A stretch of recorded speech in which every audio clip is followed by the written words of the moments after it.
AS Producciones presenta Cara a Cara con Rosalía.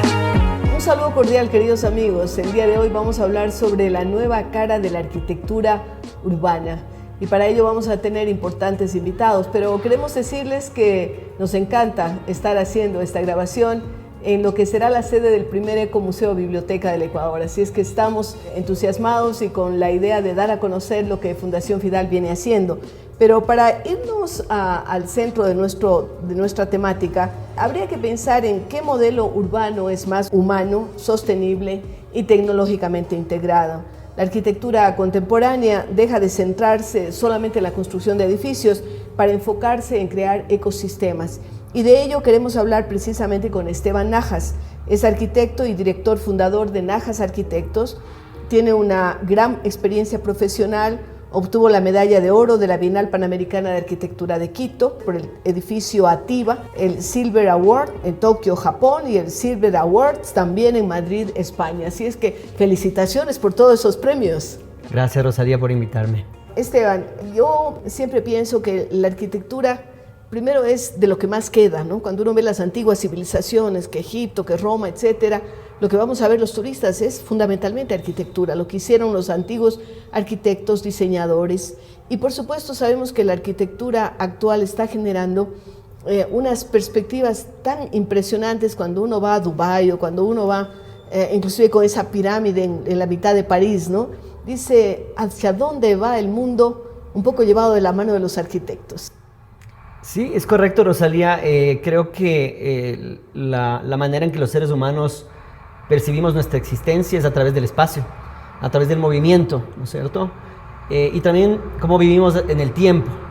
Creo que la arquitectura, a diferencia de otras disciplinas que no son artísticas, pero que la gente a veces piensa que la arquitectura es arte, sí, correcto, puede ser arte, pero también es una disciplina, es un oficio para solucionar problemas de los seres humanos. Y la aspiración es que esa solución sea una solución bella, una solución que sea humanista. Y yo cuando hablo de humanismo soy muy enfático en eso. Hiciste un ejemplo de Dubái, hiciste un ejemplo del Louvre de París. Es una muy buena comparación de dos épocas muy distintas, porque hablamos de que ciudades como París, donde han habido proyectos arquitectónicos tan disruptivos, por decirlo así, como fue la pirámide de Ai Pei, que es un arquitecto norteamericano chino que ganó el concurso. Él fue tan sabio y tan inteligente de no competir con el palacio. Así es. ¿Ah? Al comienzo despertó resquemores. La gente decía, ¿cómo van a colocar una pirámide de cristal aquí en medio de Louvre, ¿no? Ese es un muy buen ejemplo de una arquitectura humanista, en el sentido de que entiende el pasado y entiende el futuro. Es como los seres humanos entendemos el espacio, en el trasladar del tiempo, y además cómo potencializamos lo que somos para ver en qué nos vamos a convertir. Ahora vamos a Dubái. Dubái es una situación completamente distinta, porque es una ciudad casi imaginada. Construida de la nada, en medio del desierto. Correcto. Sí. Y desde el punto de vista, podríamos decir que es una ciudad inmobiliaria, o una ciudad que se podría asemejar a Las Vegas en ese sentido. No digo que no haya objetos arquitectónicos valiosos, y que no haya una planificación que para la realidad de ese país haya sido la correcta. Quizás sí, quizás no, habrá que evaluarlo. Pero en términos urbanísticos, y volviendo a lo que es Quito, que es una ciudad nuevamente de memoria, una ciudad que acarrea una combinación muy rica de culturas, ¿cierto? De mestizaje. Una realidad tan distinta a estas dos comparaciones que hemos hecho. Y yo esto lo digo sin romanticismos. Yo creo que no solo lo digo yo, todo el mundo sabe, si no hubiéramos sido por UNESCO asignados como Patrimonio Cultural de la Humanidad, pero el centro histórico de Quito, desde mi punto de vista, es incomparable. Así es. Y esto es objetivamente incomparable. Sí, Cuenca es una ciudad maravillosa que está haciendo las cosas fantásticamente bien, de las cuales podemos aprender mucho, pero el centro histórico de Quito es un corazón que además en la escala de ciudad que tiene. Claro, es enorme. Es el más grande, dicen, de Iberoamérica, ¿no? Correcto, y en términos ya de calidad y de escala, yo creo que con su enclave topográfico, con el panecillo, porque una cosa es tener el centro por ejemplo, de México, el Zócalo, ¿no? Una ciudad que además tiene un problema de que se hunde, que es un lindo centro, también muy activo, muy vivo. En Quito tenemos también esta sinuosidad que genera estos cambios de proporciones, estos descubrimientos de la esquina, de los espacios, que no solamente son horizontales, sino que son también verticales. Entonces, tiene unas características que realmente son incomparables. Y que tenemos que mantenerlas, ¿verdad? Pero ha tenido ya sus irrupciones. Cuando uno piensa en el municipio, por ejemplo, el Palacio Municipal, o cuando uno piensa en cosas como las que tenemos aquí al lado, ¿no? Un parqueadero que no tiene nada que ver con esta zona. ¿Cómo piensas que tiene que manejarse el centro histórico de Quito? Este es un tema que nuevamente quiero abandonar los romanticismos. Creo que las ciudades... o sea, van avanzando. Van avanzando sí, en el sentido de que siempre van a haber intervenciones. El movimiento moderno, cuando inicia en Quito, es decir, teníamos el centro histórico, teníamos la Mariscal como el lugar donde estaba la ciudad clase, jardín, la clase claro, alta. Y bueno, por supuesto, Quito con toda esta mixtura, ¿no es cierto?, de características socioeconómicas, culturales, pero básicamente como los dos barrios estaban ahí. Y cuando viene el movimiento moderno y la 10 de agosto comienza a crecer con el boom petrolero, el movimiento moderno comienza, así como en Francia se trató, de borrar la ciudad. Claro. Le Corbusier propuso derrocar la mitad de la ciudad. Se tenía esta idea realmente muy utópica de que el movimiento moderno iba a democratizar, a unir a las personas. Yo creo que ese ímpetu causó buenas cosas y malas cosas. Y ya viéndolo en perspectiva, uno puede ver ciertos elementos que tiene también el centro y tiene, según nos vamos yendo hacia el norte, nos comenzamos a detectar, tienen un valor también histórico que tiene que ser rescatado. Hay un patrimonio moderno muy valioso. También, claro. Y la historia está hecha de eso, está hecha de tropiezos, está hecha de elementos históricos de tremendo valor cultural, histórico, como menciono, pero también de los errores históricos. Entonces yo creo que hay que pensar a este organismo, que es la ciudad, como algo que tiene que centrarse desde mi punto de vista hacia el ser humano. Vuelvo al tema del humanismo, es decir, no solo pensarlo como un objeto para la fotografía o para verlo con dron, sino para ser vivido a la velocidad de un peatón. El vehículo, por supuesto, cambió toda la perspectiva. Movilidad, claro, el transporte público, en fin, este organismo que está creado por una serie de nudos que van atando un tejido, ¿no? Y estos nudos son estos pequeños barrios que con el tiempo lastimosamente se han ido diluyendo. Y lo que pasa es que cuando se diluyen ya no pueden contener gente y comienzan a vaciarse. Y esa es la parte que más me preocupa de lo que está pasando en Quito. Es el abandono de la gente que está pasando en Guayaquil también, porque uno ve el centro de Guayaquil, pues la gente salió, se fue a San Borondón, se fue hacia otros lados, como aquí la gente se va a los valles. ¿Qué hacer para recuperar esa vivencia humana, esa humanización de las ciudades, el recuperarlas? Yo aquí me voy a ir a un concepto que he estado explorando últimamente y como arquitecto independiente he tenido la suerte de no haber estado nunca en el aparato público y la suerte también de haber estado distante de la academia, no porque tenga nada malo el aparato público o la academia, sino porque me permite dar una perspectiva. Claro. Y como me veo un poco involucrado últimamente en temas de ciudad, porque ya estoy un poco más cerca del gremio, del Colegio de Arquitectos, he podido empaparme de cosas que las he podido ver con bastante transparencia o con una óptica bastante más pragmática, diría yo. Entonces, de este momento yo trato de definirlo esto como una cultura de los últimos años que realmente ha capturado la planificación urbana a momentos, a urgencias, y se ha olvidado que como arquitecto, como urbanista, como cualquier persona que va a atacar un problema complejo donde hay muchas personas involucradas, se necesita un alto nivel de planificación. Para esto yo llamo a esta idea que tengo en la cabeza que hay que pensar de una manera suprapolítica. No es apolítica, es suprapolítica. Quiere decir va más allá. Va más allá de la política, pero la política va a existir y todo acto en el sentido de construcción de ciudad es un acto político. Sin embargo, creo que somos un país de improvisado, que la planificación urbana muchas veces es secuestrada por ideologías o por agendas partidistas. Y los ciclos electorales de 4 años son insuficientes. Muy cortos para una solución urbana. Así es. Entonces, para eso hay mecanismos, no es que no hay entidades que se dedican a hacer planes, pero normalmente quedan en los mandos medios porque el momento que viene un nuevo cargo o viene una nueva agenda. Una administración. Claro. Todos estos estudios que a veces vienen de la academia, vienen de los cuerpos colegiados o vienen de iniciativas privadas, terminan guardadas en cajones. Entonces, cuando yo hablo de suprapolítica, es decir, cómo rescatamos a todos estos jugadores de la sociedad, inclusive a los habitantes de los barrios, que nunca se les pregunta, ¿qué es lo que usted necesita? Es decir, todas las decisiones se las toma de manera emergente, de manera improvisada y para utilizarla en términos políticos. En eso yo soy muy categórico. Creo que hay un poco que tratar de evitar de que se ponga los intereses comunes de la mayoría a esos intereses individuales. Esteban, estás inmiscuido en el quehacer de la ciudad, tienes un blog, estás ahí poniendo tus ideas, te veo un poco involucrado en decir qué hacer para recuperar sectores como la Mariscal, no solamente el centro de Quito, porque hay otros barrios que merecen atención como la Mariscal, pero también el evitar que se vacíe, ese vaciamiento se vaya hacia lugares como la 10 de agosto, por ejemplo, ¿no? La salida del aeropuerto cambia las dinámicas de la ciudad, pero también la América, en fin, ¿cómo hacer que eso sea parte ya de la decisión política de los gobiernos municipales? Mi aspiración es el levantar con el blog un entendimiento de la población acerca de lo que nos rodea nuevamente.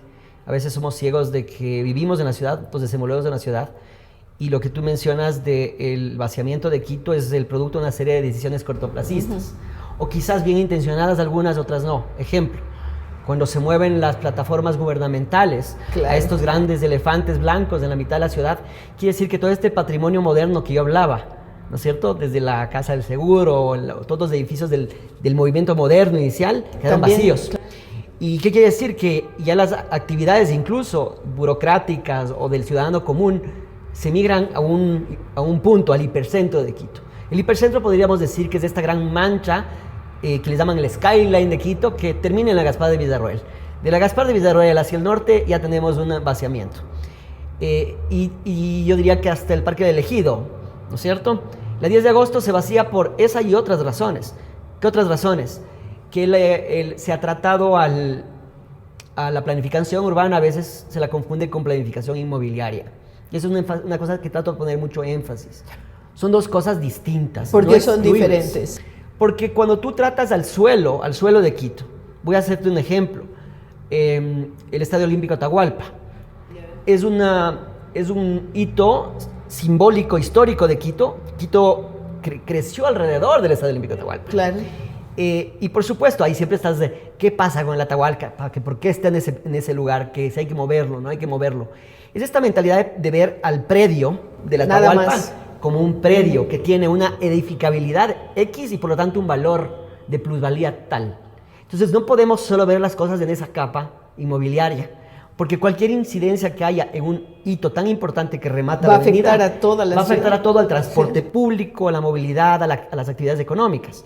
Entonces, cuando se toman decisiones que tratan de concentrar todo en un lugar que está bien, porque Quito no puede crecer en sentido este-oeste, y tiene un metro que solo se mueve en sentido norte-sur. Así es, y porque estamos rodeados de montañas. Claro. Y en el intermedio hay algunas estaciones que solo van a aquellos que viven en esas zonas.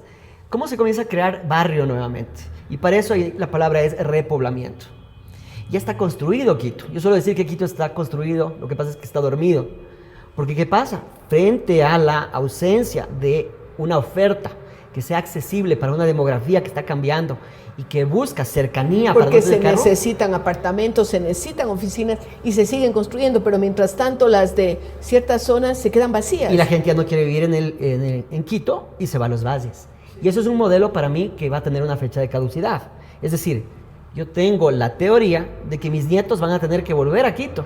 Qué buena noticia. Espero que los míos pero también. Para eso tiene que haber un plan a largo plazo, no un plan que vaya... Que vuelva atractiva esa zona. Y esos son incentivos a la empresa privada, a las alianzas público-privadas, tener un plan de ordenamiento que realmente incentive en términos del costo también de vivienda, porque las viviendas se comienzan a achicar, las familias están dejando de tener hijos, está cambiando la demografía de tal manera que la idea de tener un suburbio con jardín en Cumbayá o en Puembo no va a dejar de existir. No estoy diciendo que lo uno excluye el otro, nuevamente, no hay que ser simplistas, pero no es sostenible en el tiempo como un modelo para resolver los problemas habitacionales de Quito.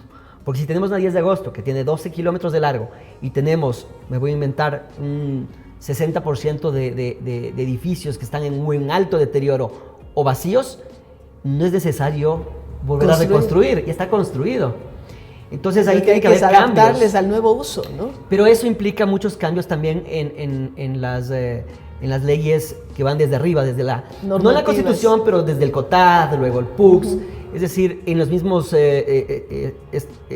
cómo se establecen los créditos hipotecarios para vivienda de interés popular y social, que no solamente sea para obra nueva, sino también para remodelación. Existe todo un ecosistema. Hay cosas Es impresionantes sumamente que hay que complejo. hacer. Yo me quedo con ganas de seguir hablando con Esteban Najas porque nos deja algunos puntillazos de lo que puede ser una nueva distribución, un nuevo cálculo de cómo la población tiene que irse ubicando en esos espacios que van quedando vacíos. Gracias, Esteban. Y con Rosalía. ustedes, queridos amigos, seguimos luego de una pausa.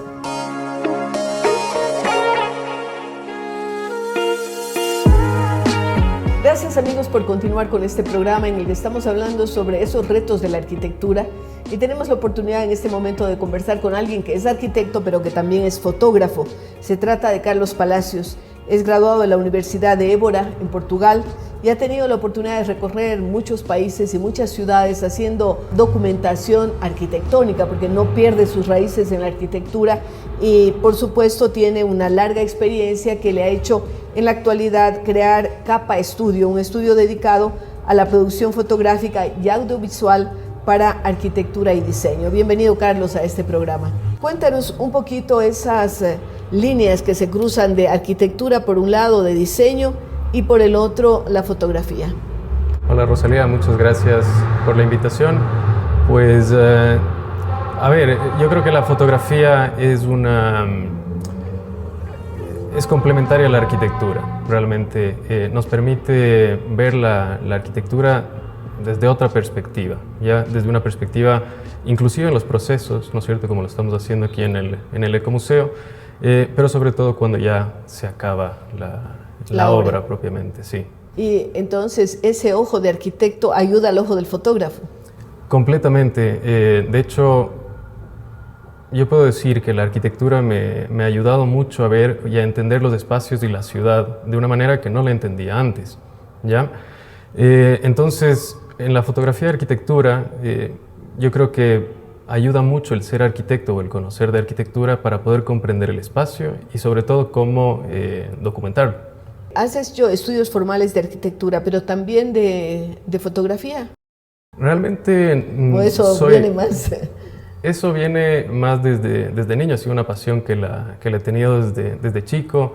He probado en muchos de mis viajes hacer fotografía, comenzando con el teléfono realmente, y después ya pasar a un tema mucho más amateur, por gusto propiamente. Y es en 2019 que de una u otra manera vinculo esta pasión con mi profesión, ¿no es cierto? Porque antes las tenías como en un caso un hobby y el otro la profesión, ¿no? Exacto, de hecho la fotografía siempre fue un hobby desde que era niño. Y bueno, obviamente en nuestra carrera vemos muchas referencias y obviamente las referencias vienen a través de videos, de fotografías propiamente. Y a mí lo que realmente me motiva mucho y me cautiva es la narrativa que se tiene a través de las imágenes. Entonces logré vincular estos dos temas. Yo realmente no he estudiado fotografía, sino más bien soy autodidacta en ese tema. Y bueno, obviamente la arquitectura me ha hecho entender cómo documentar estos espacios. Ahora, ¿también estamos hablando de video o solamente de fotografía? Comencé con fotografía realmente y en los últimos años, y obviamente por las tendencias de cómo se está moviendo hoy en día, el video ha tomado mucha importancia. Entonces también estamos experimentando en ese sentido, porque al fin y al cabo el video son varias fotografías realmente concatenadas ahí juntas, ¿no? Exacto, en cadena. Pero lo que importa realmente y lo que nos dedicamos nosotros en Capa es a generar una narrativa, dependiendo de cómo el espacio merezca ser narrado.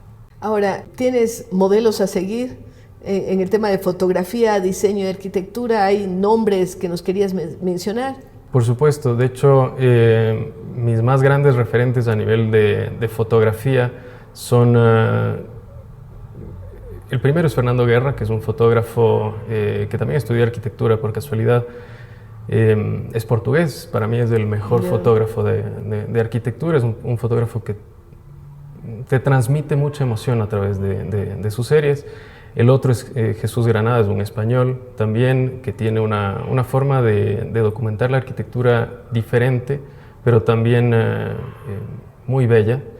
Y tengo unos grandes referentes de aquí de Ecuador, que es Jack Studio, son unos grandes referentes a nivel de fotografía.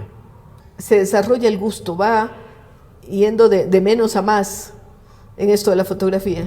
Sí, realmente, bueno, cuando comencé con los temas fotográficos, realmente lo hacía en los viajes que yo hacía. Viajaba mucho en el tiempo que estudiaba en Europa. Me gustaba ir a ver las obras de arquitectura, porque yo me acuerdo que en la universidad los profesores siempre nos decían que la mejor forma de aprender es ir a ver las obras propiamente. ¿Y cuáles recuerdas de esa época? Así, espacios en los que te has sentido tocado por esa arquitectura llevada al video y a la fotografía. Algunos de los proyectos, tal vez los que más me han tocado, fueron los que visité en Portugal, propiamente por el tiempo que yo estuve ahí, y los frecuentaba en cada uno de los viajes que yo hacía. Por ejemplo, hay un teatro, la Casa da Música, que es en Oporto, diseñada por Rem Koolhaas. Es una obra que realmente me cautivó cuando llegué, cuando estuve en el lugar, ¿no es cierto? Porque es diferente ver fotografías de ese espacio, los planos, y otra cosa es estar ahí, ¿no es cierto? Entonces, cuando yo llegué, me acuerdo que tomé un montón de fotografías y puse un hashtag que por casualidad ese mismo día entré y vi mi fotografía pasándose en las pantallas de... ¿Ah, sí? Sí. Interesantísimo. Y obviamente eso fue un tema que tal vez me hizo pensar que por ahí iba realmente. Estaba tu camino. Que por ahí iba. Porque en Porto yo recuerdo una librería también famosísima que hay allí, ¿no? Y bueno, Coimbra con la biblioteca fantástica, pero claro, en Portugal hay muchísima historia, ¿no? De la época de la gran riqueza del imperio portugués, ¿no? Claro. Enrique el Navegante. Justamente. Y bueno, obviamente hay esta arquitectura del pasado, ¿no es cierto?, que te muestra obviamente cómo era una sociedad, ya de la sociedad de la época, y ya más obras contemporáneas, ¿cierto? Me preguntaba también sobre si tenía una referencia a nivel de arquitectura, y bueno, obviamente por el tiempo que estuve allá puedo decir dos nombres portugueses que son Pritzker. El uno es Eduardo Soto de Moura, que es un gran arquitecto portugués, y el otro es Álvaro Siza, que realmente fue el maestro de Soto de Moura, y su arquitectura es magnífica. O sea, en Porto también hay la casa de chá, la casa de té que diseñó Álvaro Siza, y es majestuosa esa obra. Ahora, ¿fotografía a colores o en blanco y negro? Realmente la fotografía se la hace La artística, a color. la clásica. Sí, se la hace a color. Creo que el blanco y negro es una decisión que se la toma, o que el fotógrafo la toma después, si es que quiere comunicar algún tema. Hay otras personas que lo hacen antes, ¿no es cierto? Saben que van a tomar una fotografía en blanco y negro, pero siempre se las toma a color. Realmente. La fotografía requería antes un enorme trabajo, desde la compra de los rollos, del material, y también todo el proceso de revelado. ¿Tú entras en ese proceso de revelado o no? No, lamentablemente nunca entré en el proceso de revelado de la fotografía análoga propiamente, y sí, yo me acuerdo... Lo tuyo todo es digital. Todo es digital. Tengo algunas cámaras análogas que me las fueron regalando mis tías y mis familiares. Sin embargo, nunca compré un rollo, nunca he hecho y es algo que realmente quisiera aprender a hacer. Bueno, algún día, ¿no? Claro que sí. Ahora, proyectos en los que has venido trabajando. Ahora, pues sabemos que nos estás ayudando en el Ecomuseo y haciendo toda esta memoria documental de lo que está haciendo la restauración, pero ¿hay otros procesos en los que has estado inmerso? Bueno, en muchos de las producciones que hemos hecho, que son los proyectos que vienen a diario, sin embargo, bueno, a nivel de capa, obviamente siempre estamos intentando innovar y crecer, ¿no es cierto?, en diferentes áreas.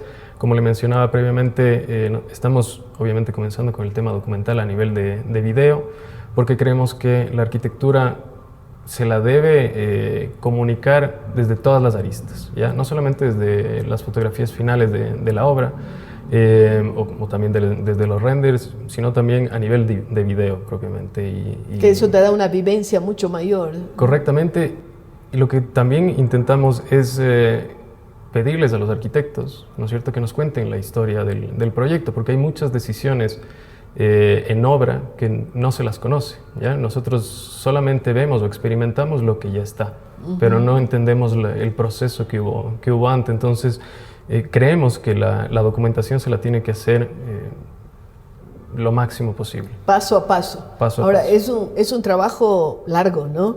De constancia, de estar ahí, sobre el bien que estás queriendo documentar. Sí, es un trabajo, a veces puede ser un poco pesado los días de producción, porque obviamente uno tiene que estar caminando de un lado a otro, a veces como es el ecomuseo, entre pisos, ¿cierto?, esperando que llegue una luz. Sin embargo, quienes nos dedicamos a esto, no se nos vuelve lo disfrutamos. Es que claro, a mí me ponen en un lugar a fotografiarlo y se puede estar cayendo el mundo de lado que no. Claro. Que no la pasa. Luz juega un papel preponderante. Totalmente. Como para los pintores, ¿no? Exactamente. Y de hecho para la arquitectura propiamente, la luz es extremadamente importante. Y a nivel fotográfico también. Es por eso que nosotros hacemos siempre un análisis solar para aprovechar la luz natural que se tiene para documentar las obras. Obviamente cuando se documentan espacios interiores donde también se hace un diseño de iluminación, pues obviamente no importa mucho porque ya es algo controlado. Claro. Sin embargo, aprovechar la luz natural, como por ejemplo cuando entraba el sol, ahora que se estaba poniendo por aquellas ventanas, sacar esas fotografías son esenciales para mostrar. Hay que tener paciencia para esperar el golpe de luz adecuado. Correcto. Qué bien. Queremos agradecerte mucho, Carlos, por haber estado aquí, también porque nos está ayudando con la documentación del Ecomuseo Biblioteca y muchos éxitos en todos los trabajos futuros. Con ustedes, queridos amigos, regresamos luego de una pausa. Muchas gracias, Rosalía.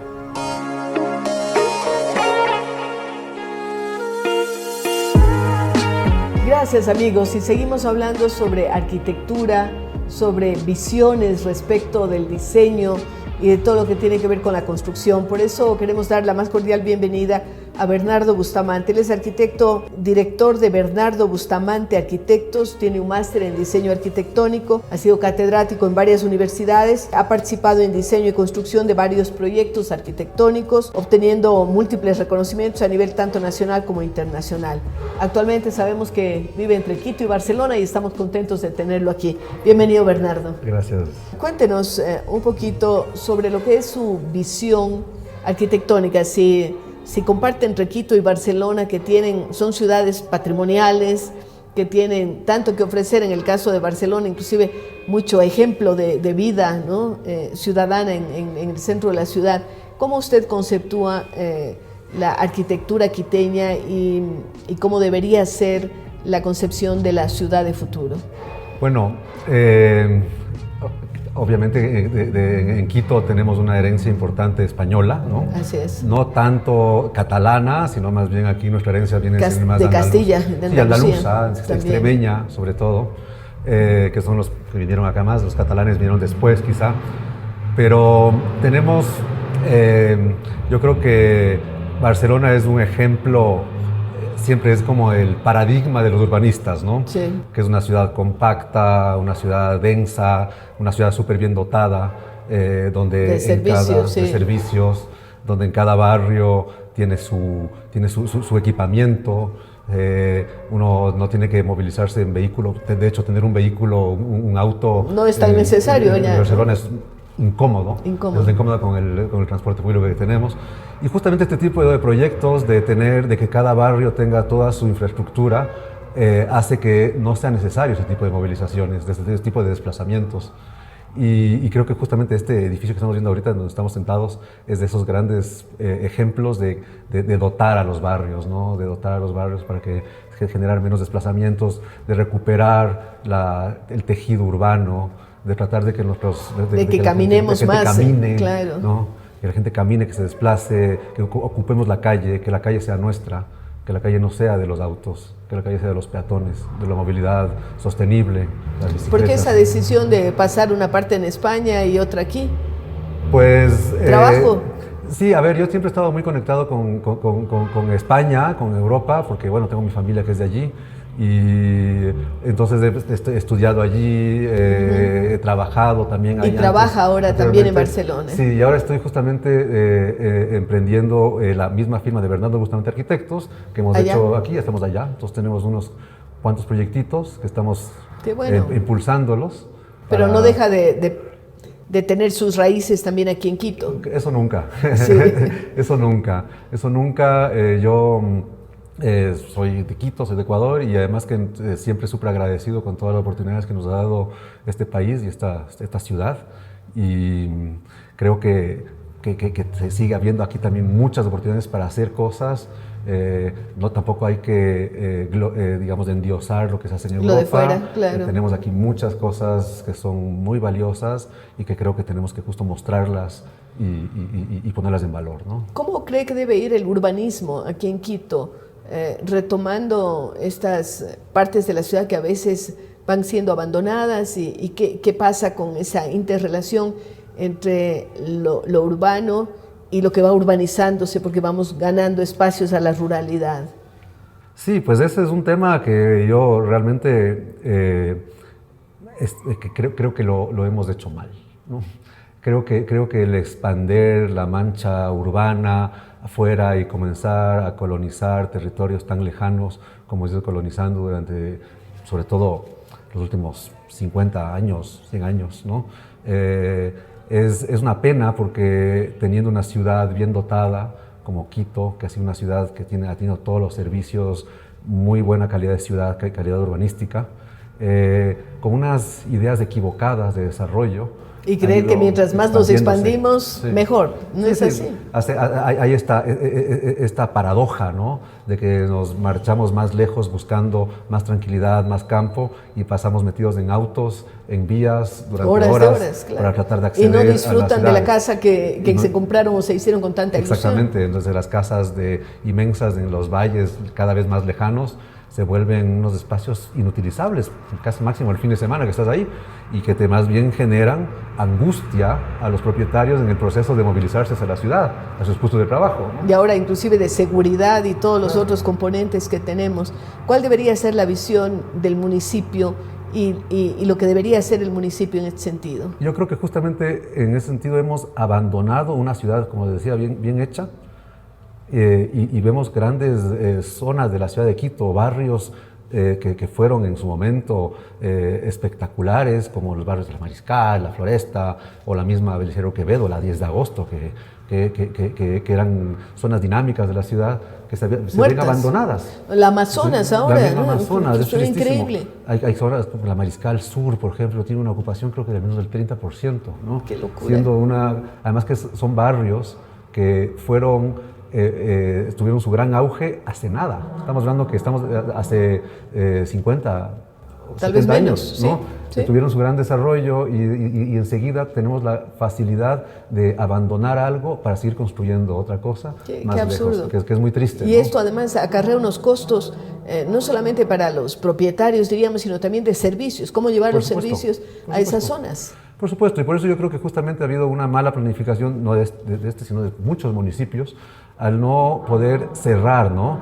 Al no poder controlar el perímetro de la ciudad. Y el vaciamiento. Y decir hasta dónde llega, y además hacer que es otra cosa que sucede con esto, que estamos ocupando territorios agrícolas. Que entonces las zonas agrícolas que dotaban a la ciudad, estos valles de Tumbaco, de Cumbayá o de mismo hortalizas y todo que venía de allí, claro. ¿no? Y entonces cada vez más esa producción agrícola se desplaza más, produciendo más costos, produciendo más complicaciones en acceder a dotar a la ciudad. Estamos ante hechos consumados, Bernardo, pero ¿qué hacer? ¿Cómo podemos recuperar esto que se ha perdido? Sí, yo creo que tiene que haber un trabajo importante del municipio, de los municipios, del gobierno central también, o sea, más de los municipios, de motivar que vivir en la ciudad es algo positivo. ¿Algún intento se ha hecho? Recuerdo que querían dar casas a las embajadas, pero no funcionó. La verdad es que tal vez no era el mecanismo adecuado. No sé, o sea, incluso las universidades, pero es que claro, a ver, la verdad es que, y eso también pasa en Europa mucho, ¿no? Los centros históricos son lugares incómodos para vivir si uno tiene la costumbre de moverse en auto, de entrar en el auto hasta la puerta de la casa, no hay parqueaderos. ¿Y qué es lo que hacen las ciudades europeas? Subsidian, ¿no? Subsidian la vivienda. Y esa es la única manera, porque una persona que quiere comprarse una vivienda, a no ser que tenga una oportunidad muy especial, muy buena económicamente, claro, no va a querer venir a vivir y va a aprovechar y decir, ¿dónde quiero yo? Mi aspiración es vivir en el valle o en las afueras de los centros históricos, porque de alguna manera no ha sido bien cuidado por los diferentes municipios, con honrosas excepciones. Entonces yo creo que tiene que subsidiarse con créditos de cero intereses. Yo viví cuando estudié en Pamplona. La ciudad de Pamplona tiene un centro histórico que es medieval, ¿no? Y lo que hacía el ayuntamiento es subsidiar, ¿no? Créditos a cero de intereses, igual con bonos, para que la gente restaure y la gente viva, ¿no? Y de igual manera, claro, motivar el comercio en la calle, la seguridad, que la gente baje de las casas caminando hacia los distintos puntos de y ahora lo que estamos viendo, por ejemplo, es la migración de todas las universidades y de todos los colegios importantes, se van fuera de la ciudad. Entonces la gente va siguiendo los colegios y va siguiendo las universidades. Hay un vaciamiento. Allí también podría haber un estímulo a las universidades y a los colegios que vengan al centro o que se queden en zonas como Mariscal Floresta o el centro de Guayaquil, que también es otro problema, ¿no? Sí. Tal vez Cuenca es un poco la excepción. Cuenca lo ha hecho bien. Yo creo que además que porque todavía se ha mantenido más pequeña. Más ¿no? pequeña, más compacta, más controlable, y creo que es un gran ejemplo que de alguna manera a seguir, ¿no? De cómo sigue habiendo comercio local, sigan habiendo las tiendas tradicionales, la gente sigue yendo a vivir y tiene interés de vivir en Cuenca. Claro, es un ejemplo que no tenemos lejos. Así es. Que está aquí al lado. Buena calidad de vida, más seguridad. Sí, hay seguridad, de las ciudades más seguras seguramente del país, en ese tema. Pero claro, es que son este pez que se muerde la cola, ¿no? Vamos abandonando la ciudad y después nos quejamos de la inseguridad. ¿Qué va a pasar? Se va a llenar obviamente de peligros. Hay esta famosa escritora urbanista americana, Jane Jacobs, que habla de los ojos en la calle, ¿no? Entonces ella dice, claro, la gente es la misma la que te cuida, ¿no? O sea, si es que tú tienes gente, es la misma que te va a cuidar. No necesitas nada más que las miradas. Pero si la gente se va. ¿No? Pues si la gente se va, ya no hay gente, entonces obviamente, y se abandona. Se vuelven antros peligrosos, Se vuelven peligrosos, se ocupan por los sectores de la población que no queremos que estén, ¿no? Además, obviamente, de la falta de políticas sociales, ¿no? que existen. Claro. Entonces, hay remedios, hay que tener la decisión política. Creo que sí. ¿Y qué hacen los arquitectos en este plano? ¿Cómo pueden colaborar? Yo creo que hay una cosa que es importantísima, que va de la mano de todo el pensamiento. Porque estamos hablando del Colegio de Arquitectos, contemporáneos. ¿no? Sí, yo he estado en el Colegio de Arquitectos involucrado, ya no estoy ahora, sigo siendo muy amigo del grupo que lo lleva. De hecho, participé con este momento que estoy viajando mucho, viviendo entre Barcelona y Ecuador. No me es tan fácil, pero sigo conectado con ellos y siempre estamos hablando de estos temas. Y estamos todos convencidos que lo que hay que hacer es recuperar la ciudad, y que una de las cosas también que ha pasado en toda la humanidad, ¿no? Que obviamente desde el aparecimiento del automóvil en las ciudades comienza a haber la necesidad de desplazarse fuera de las ciudades, pero antes las ciudades se reciclaban, ¿no? Y uno reutilizaba los edificios, y uno ve el gran ejemplo de Quito, ¿no? Que estamos aquí. Quito no es colonial, Quito es republicano, ¿no? El centro histórico. Así es. Y es porque se ha ido reciclando. Aquí ha habido 500 años de urbanización española y luego obviamente republicana, pero los edificios se fueron reciclando, se fueron Esta cambiando. misma casa tiene cimientos coloniales, pero es una casa republicana. Es un claro 100 ejemplo, años, ¿no? Es un claro ejemplo, ¿no? Porque el edificio, es un poco que el tema patrimonial aparece recientemente. El tema del patrimonio tiene menos de 100 años, con la Carta de Venecia quizá, ¿no? Antes el patrimonio no se valoraba tanto. ¿Cuál es el edificio que sobrevivía en una ciudad?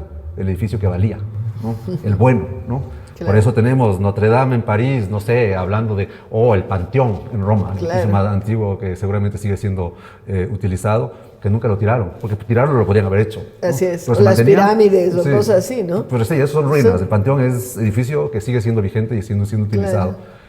¿Y por qué no lo tiraban? Porque era bueno, ¿no? Porque valía, ¿no? Entonces los reciclaban. Incluso este ejemplo, sigo oyendo ahí, se mutó. Tuvo la capacidad de mutarse desde un templo romano a una iglesia. Claro, y pasa a ser, como existe en Córdoba, ¿no? una mezquita que es catedral al mismo tiempo, catedral, ¿no? Claro, y que se sigue reusando. Y bueno, ahora es un espacio turístico, pero tuvo la capacidad. Y eso creo que es una de las, hay que trabajar en cosas eso. Que tenemos que ver los arquitectos ahora, es la capacidad de mutar, la versatilidad de los edificios. El nuevo uso. El edificio, porque los edificios tienen que tener la capacidad de adaptarse a nuevos usos, ¿no? Este es el gran ejemplo de este edificio en que estamos sentados ahora, que fue una vivienda seguramente, una residencia y se burguesa, transformó en bodega. Nosotros lo agarramos cuando era una bodega. ¿no? Sí, una bodega horrible. ¿no? Como la gran cantidad del centro histórico de edificios se transformaron en bodegas, sí. salvo los locales de abajo. Y ahora estamos viendo esta maravillosa biblioteca, ¿no? Que se está transformando este edificio, que es un gran ejemplo de lo que debería suceder. Muchas gracias. No, Bernardo, valoro mucho sus comentarios porque además conocía cómo era esto antes y cómo estamos teniéndolo ahora, pero sobre todo esos comentarios en relación a qué debe hacer la municipalidad, qué deben hacer los arquitectos, qué debemos hacer los ciudadanos. Gracias a Bernardo Bustamante y con ustedes, queridos amigos, quedamos luego de una pausa.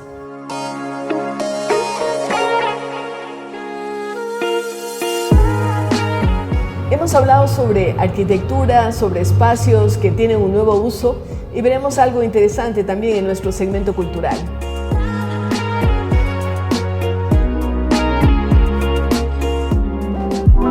El Foro Permanente de Exministros de Educación realizó el evento de cierre de su ciclo de foros 2025. Este encuentro reunió a exministros de Educación, autoridades nacionales, representantes de organismos internacionales y expertos. Yo creo que es fundamental el trabajar y el dialogar con personas que han tenido la experiencia, que han estado sentadas en esa silla compleja que es el Ministerio de Educación, Deportes y Cultura. A mí me tocó también ser ministra de las 3 áreas y esa experiencia acumulada está puesta a disposición de los ministros que están en funciones. Por lo tanto, creo que es fundamental y por eso estamos tan entusiasmados con este primer año de trabajo. El Foro Permanente de Exministros de Educación nació con el propósito de generar un diálogo continuo y constructivo entre líderes educativos y académicos para contribuir a la mejora de la calidad del sistema educativo ecuatoriano. Esta iniciativa es coordinada por Fundación Fidal con el apoyo de la Fundación Konrad Adenauer. El principal desafío es cómo podemos llegar en estas discusiones que pasan en el seno del foro a poderlo llevar a los tomadores de decisiones y a convertirlo en acciones prácticas que puedan impactar directamente. La gran oportunidad que tenemos nosotros aquí es de cómo fijarnos en algo tan importante como es la educación. La educación no solamente es un tema de coyuntura, sino es un mecanismo para poder reconstruir el tejido social. Uno de los momentos centrales fue la entrega de las propuestas a tomadores de decisiones en los diferentes niveles de educación. Toda propuesta que viene desde la visión de la educación para aportar a la educación sin ningún tipo de sesgo ideológico o político, realmente contribuye para mejorar el sistema educativo. Y entonces los resultados de las propuestas que se están planteando, precisamente en una primera lectura se aprecian que sí, que están enfocándose en educación, en cómo contribuir al sistema y cómo todos los actores del sistema pueden participar, podemos integrarnos y cómo las diversas esferas de la organización civil también contribuimos positiva y proactivamente al sistema educativo nacional. En el evento se reafirmó que con voluntad política, articulación ciudadana e investigación rigurosa es posible transformar el sistema educativo.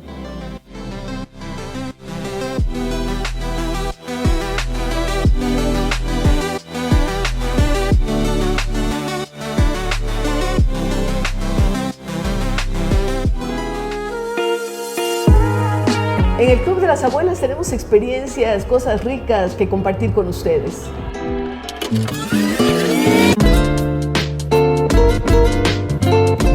Mi nombre es Alfredo Astorga Bastidas. A ver, yo tengo 3 nietos. El mayor tiene 18 años, el segundo tiene 16 y la tercera tiene 14. Bueno, es un renacer que uno tiene, ¿no? Es una etapa que a veces uno no la tiene pensada cuando es joven para nada, pero cuando llega es realmente insuperable, ¿no? Es volver a nacer, volver a tener seres que de alguna manera dependen de uno, pero yo diría que es de lado y lado. Yo creo que uno tiene un cariño especialísimo para los nietos. Uno se despoja un poco de la idea de educarlos, de eso que hagan los papás, entonces uno tiene como única misión casi quererlos, ¿no? Pero yo diría que es de lado y lado, o sea, el amor que ellos dan o ellos nos dan a los abuelos es inmenso. Bueno, yo mis nietos viven fuera, viven en otro país, así que tengo acá solamente a mi nieta, que es, digamos, la mimada de todo el mundo. Con ella comparto sobre todo algunas salidas cómplices a comer, o alguna cosa así, siempre cómplices, medio clandestinas, pero también nadamos juntos cada martes de la semana. A ver, yo creo que les transmito menos enseñanzas de las que ellos me transmiten a mí. Yo creo que una de las cosas que creo transmitir es sencillez, afecto, no discrimen por nadie y valorar las cosas pequeñas. Bueno, de los nietos un montón de cosas. La una tal vez esa ilusión imparable de vivir, creo que son muy activos, tienen unas relaciones muy afectuosas con nosotros y eso creo que uno aprende y le llena permanentemente. Bueno, yo creo que los mensajes los tienen ya presentes, pero si se puede reiterar, pues es el afecto y la admiración de aprender tanto con ellos.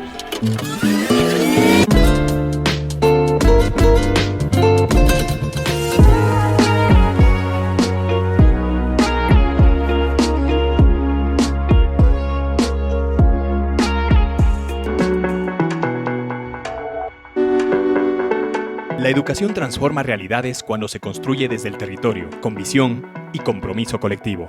Desde 2018, la Academia eSTEAM Plus, Ética, Ciencia, Tecnología, Ingeniería y Matemáticas, capacita a docentes para convertirlos en agentes de cambio con el objetivo de fortalecer la calidad del sistema educativo ecuatoriano. Me gustó mucho la Academia STEAM en el aspecto en el que podemos trabajar de una manera interdisciplinaria, en la que podemos tomar en cuenta una meta o un producto final, en el cual vamos trabajando todos en equipo, no solo el docente siendo como que un ente superior, sino más bien complementándonos estudiantes y docentes y todos aprendiendo los unos de los otros para poder implementar de mejor manera los proyectos que hemos desarrollado. Cada maestro de la red eSTEAM Plus lleva consigo nuevas herramientas pedagógicas, metodologías activas y una visión educativa centrada en el desarrollo integral de sus estudiantes. Los maestros de Chimborazo, Tungurahua y Cotopaxi reforzaron sus conocimientos en ciencias, tecnologías, inteligencia artificial, ingeniería, matemática y finanzas, todas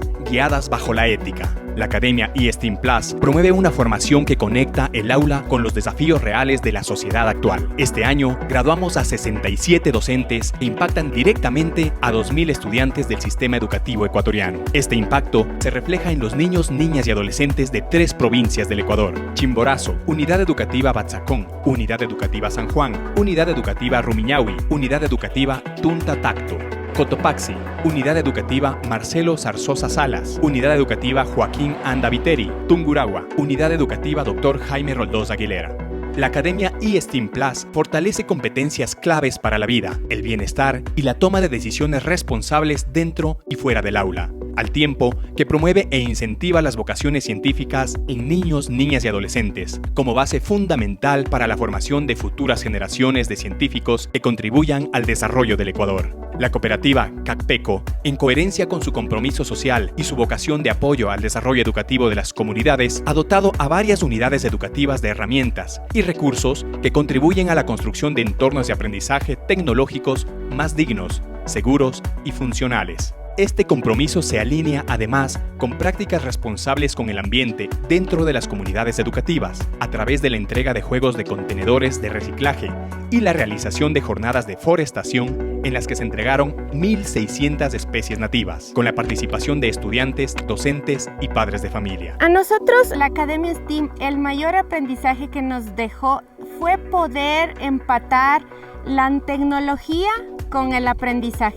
Poder llegar nosotros a los estudiantes de maneras en las que podamos combinar esto con la tecnología actual y poder llegar a ser pedagógicos sin dejar de lado lo nuestro, que es el campo. La Academia eSTEAM Plus y la cooperativa CACPECO continúan trabajando por una educación que transforma, conecta y construye futuro desde las aulas. Cuando invertimos en docentes, ganan miles de estudiantes. Cuando trabajamos juntos, el impacto se multiplica. Academia eSTEAM Plus, un proyecto de Fundación Fidal con el apoyo de CACPECO, UNIR y Universidad de Otavalo.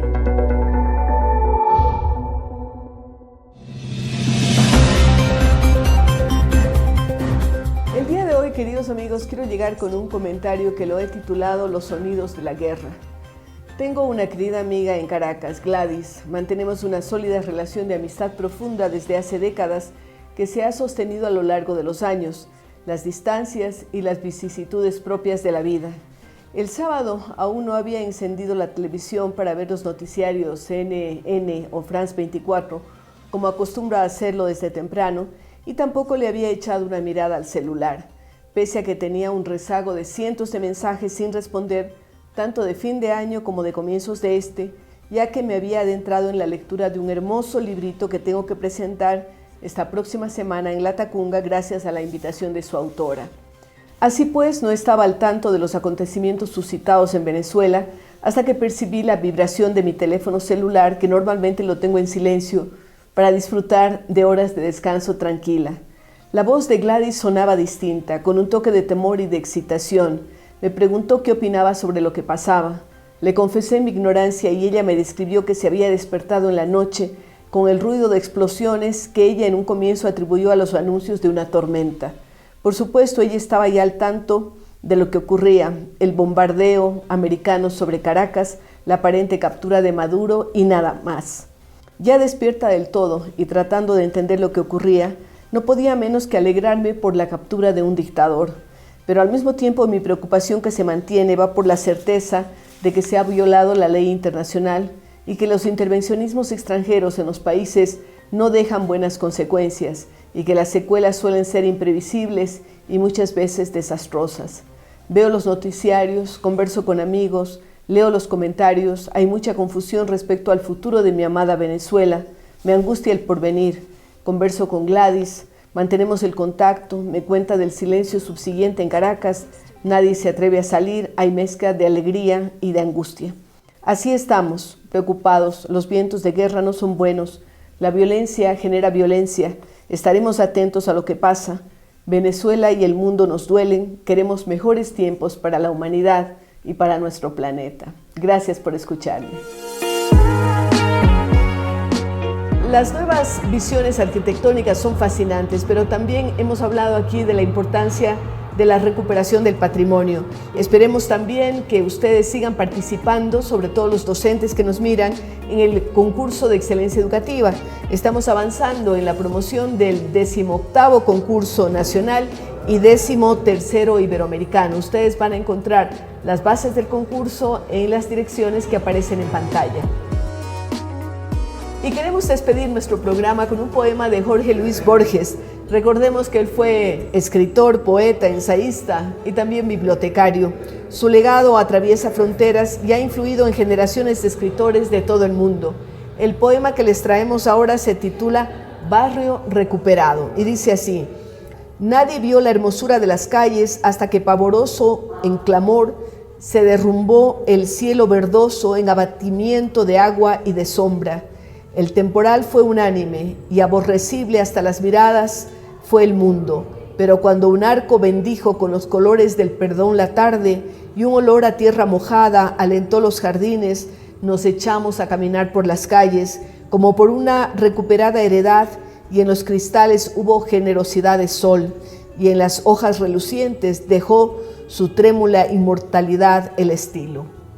Gracias por escucharnos y hasta la próxima semana.